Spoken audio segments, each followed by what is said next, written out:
Assalamualaikum warahmatullahi wabarakatuh. Kami dari kelompok 4 yang beranggotakan yang pertama ada Marcelia Loani NIM 176, Kusnul Maisyarah NIM 181, dan saya sendiri Anggita Salsabila Salma NIM 182. Yang pertama saya akan menjelaskan definisi inkremental tersebut.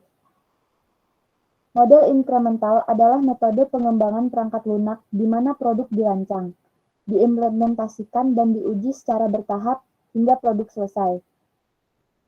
Model ini menggabungkan elemen-elemen model waterfall dengan filosofi iteratif dari prototyping.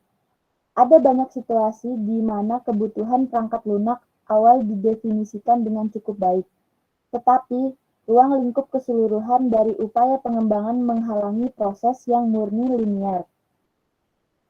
Selain itu, mungkin ada kebutuhan yang mendesak untuk menyediakan perangkat fungsionalitas perangkat lunak yang terbatas kepada pengguna dengan cepat dan kemudian memperbaiki serta memperluas fungsionalitas tersebut dalam rilis perangkat lunak yang baru.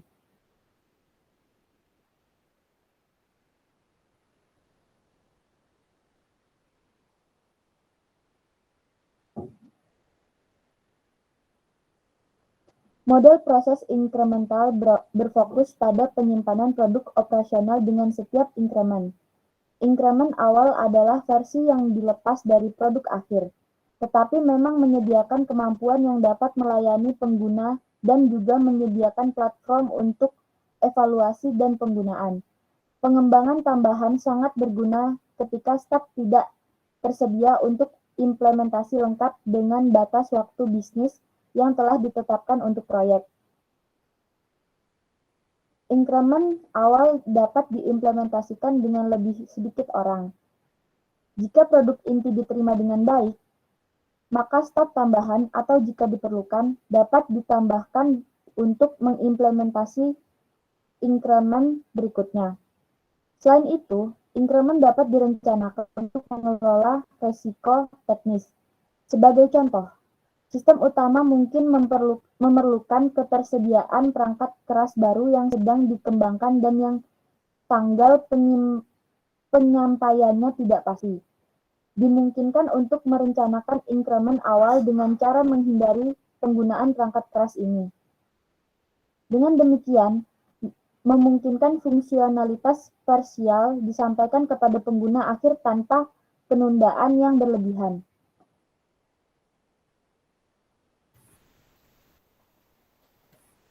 Selanjutnya yaitu ada tahapan dalam metode inkremental. Yang pertama yaitu ada requirement.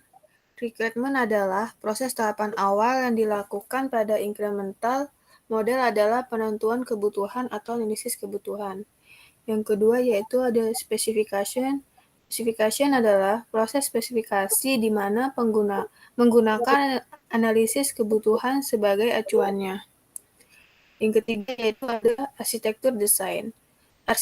Arsitektur desain adalah tahap selanjutnya perancangan software yang terbuka agar dapat diterapkan sistem pembangunan perbagian pada tahapan selanjutnya. Yang keempat, kode. Kode setelah melakukan proses desain selanjutnya pengkodean. Yang kelima yaitu ada tes, merupakan tahap pengujian dalam model ini. Lanjut. Kemudian gambar pertama yaitu ada tahapan-tahapan inkremental. Kemudian bawahnya yaitu ada desain pemodelan inkremental. Yang pertama yaitu kita melakukan analisis, kemudian kita desain, kemudian kita membuat pengkodean, dan yang terakhir yaitu tes. Lanjut. Tahapan-tahapan tersebut dilakukan secara berurutan. Setiap bagian yang sudah selesai dilakukan testing dikirim ke pemakai untuk langsung dapat digunakan. Pada incremental model, 3 tahapan awal harus diselesaikan terlebih dahulu sebelum tahap pembangun tiap increment.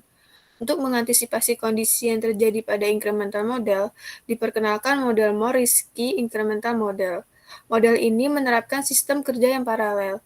Setelah daftar kebutuhan didapatkan dari pemakai, tim spesifikasi membuat spesifikasi untuk model pertama.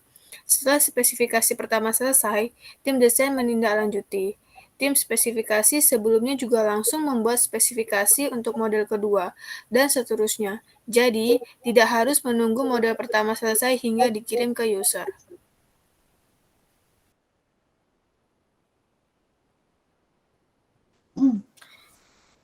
Kelemahan penggunaan incremental.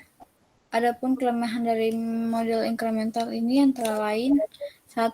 Membutuhkan desain dan rencana yang baik. 2. Membutuhkan definisi keseluruhan sistem yang lengkap sebelum dipecah menjadi beberapa increment. Dan yang ketiga, total biayanya lebih banyak daripada model waterfall. Yang keempat, increment harus relatif lebih kecil, tidak lebih dari 20.000 baris kode. Dan setiap increment harus menyediakan sebagian dari fungsional sistem.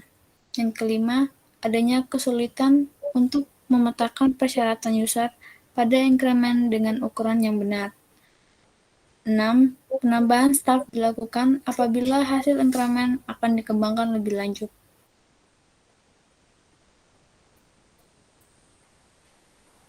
Pada kelebihan penggunaan increment model, antara lain: 1. Manajemen yang sederhana.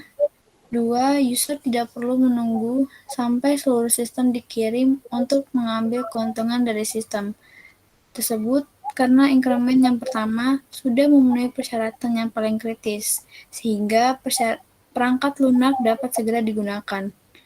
Yang ketiga, user dapat memakai increment yang pertama sebagai bentuk prototipe dan mendapatkan pengalaman yang dapat menginformasikan persyaratan untuk increment sistem berikutnya. Yang keempat, risiko untuk kegagalan proyek secara keseluruhan lebih rendah. Yang kelima, layanan dengan prioritas tertinggi diserahkan pertama dan increment berikutnya diintegrasikan dengannya.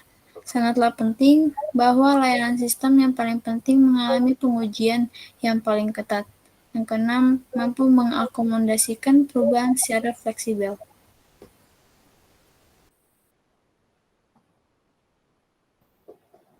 Selanjutnya, kapan kita menggunakan model pengembangan tersebut? Yang pertama, model ini cocok dipakai untuk proyek kecil dengan anggota tim yang sedikit dan ketersediaan waktu yang terbatas. Yang kedua, incremental model sangat disarankan untuk pengembangan besar sistem informasi.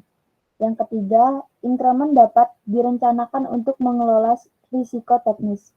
Dan yang terakhir, model ini cocok jika jumlah anggota tim pengembang atau pembangun PL tidak cukup. Selanjutnya, kesimpulan dari metode incremental ini adalah metode incremental menggabungkan elemen-elemen model sekuensial linear atau diimplementasikan secara berulang dengan filosofi prototipe iteratif. Kelebihan, bersifat iteratif mampu mengakomodasikan perubahan secara fleksibel.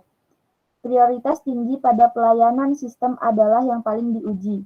Produk yang dihasilkan semakin lama semakin lengkap. Cocok jika jumlah anggota tim atau pengembang software terbatas. Pelanggan dapat memakai incremental yang pertama sebagai bentuk prototipe dan mendapatkan pengalaman yang dapat menginformasikan persyaratan untuk increment sistem berikutnya. Resiko untuk kegagalan proyek secara keseluruhan lebih rendah. Kekurangan penggunaan incremental model, increment harus relatif lebih kecil. Dan setiap increment harus menyediakan sebagai dari fungsional sistem. Adanya kesulitan untuk memetakan persyaratan pelanggan pada increment dengan ukuran yang benar dan butuh waktu yang relatif lebih lama untuk menghasilkan produk yang lengkap. Cukup sekian presentasi dari kelompok 4.